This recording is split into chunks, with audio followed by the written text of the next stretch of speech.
Good morning, everybody. Today, we're going to be thinking about our school value of justice, and we're going to be thinking about fairness and about how being fair doesn't always mean you're going to get your own way. So, I would like you, first of all, to have a little think, and I want you to be 100% honest when you answer this question. Now, if you're in school, you might like to pause after I've asked the question and have a discussion in your bubble. If you're at home, you might be watching this with other members of your family and you could do the same thing. So, my question is, has anyone said over this past week, it's not fair? Now, I would imagine that after this discussion, lots of you will have said at some point in this past week, it's not fair. You might want to pause the video again and share some of your thoughts about that. What have you said? What did you think wasn't fair? So you can pause the video now.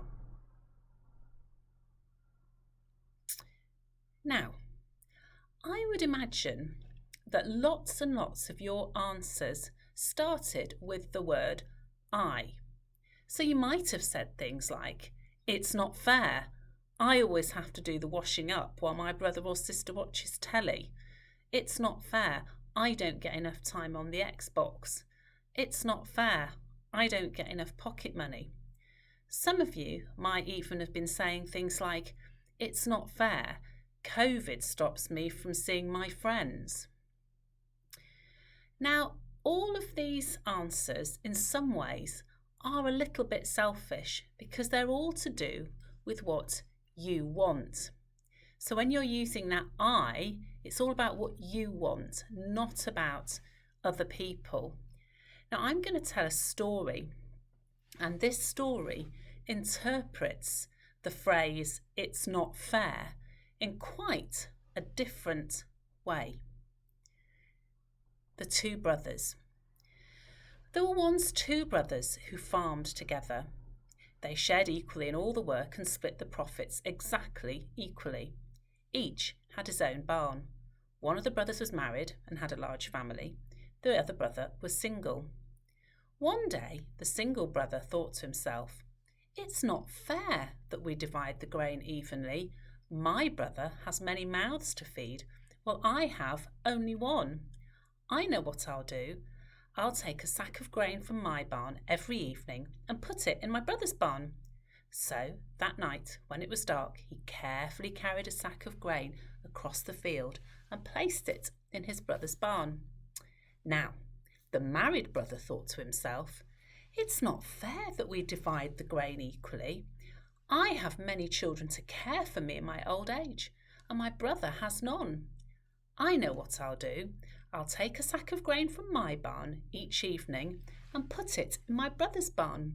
So that night, when it was dark, he carefully carried a sack of grain across the field and placed it in his brother's barn.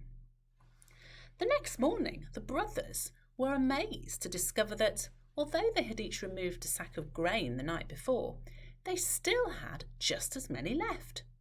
That night, the same thing happened again. The single brother took a sack of grain from his barn and put it in his brother's barn, and the married brother took a sack of grain from his barn and put it in his brother's barn. This carried on for several nights, until one night the moon was shining brightly and both brothers set off at the same time. Halfway across the field, they bumped into each other. They stopped, looked at each other, saw the sack of grain on each other's back, and suddenly discovered the mystery of the ever-full barns. The brothers smiled, gave each other a high five, and were filled with a deep love, one for the other. Now, legend says that God looked down from heaven, saw the two brothers embracing, and said, I declare this a holy place, for I have witnessed extraordinary love here. So, we were thinking about that phrase, weren't we? It's not fair. And now we're going to have a time of reflection. The two brothers didn't use the phrase, it's not fair, in a selfish way. Instead, they used it in a positive way. as they tried to do something to make the situation fairer or more just. They were thinking about God's justice. Ask the children, I'd like you children, to sit quietly and think if there's anything you could do to make the world a fairer place.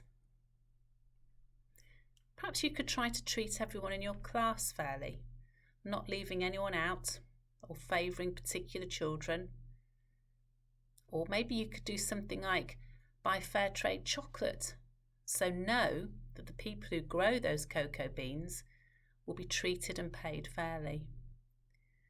Or maybe you could think about something else you could do for charity that helps somebody live in a fairer way.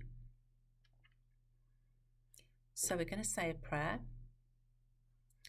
I'd like you to listen to prayer.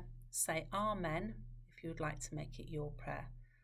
If you do not wish to pray, just listen to the words and think your own thoughts.